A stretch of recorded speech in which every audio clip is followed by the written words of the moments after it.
Hi, everyone. My name is Torres, part of Concentris, and I'm a consultant here. Today, we'll be reviewing scripted records, accessing scripted records, and the uses of scripted records. So as you can see, I'm currently in my administrator role.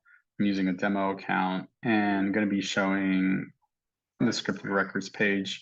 To access this, you'll go into customization, you'll go down to scripting, and then you'll open this scripted records section. Once you open it, you'll see that it displays all the records in NetSuite, all the pages you can access.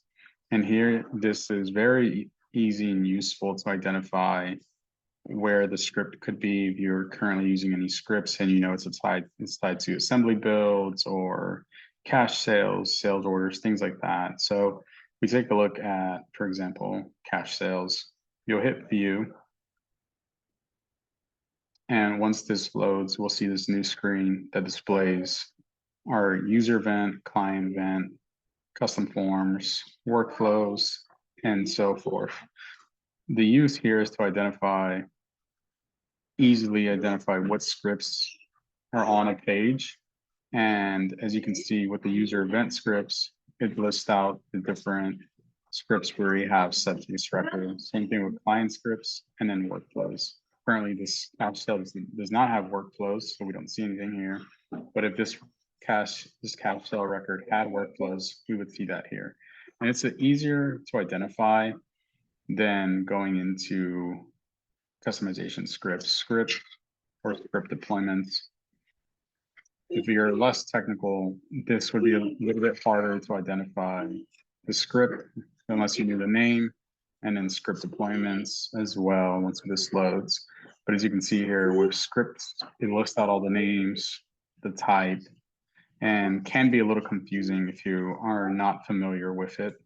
Script deployments is a little bit more, is probably more confusing. As you can see, it provides the ID, the script, the status.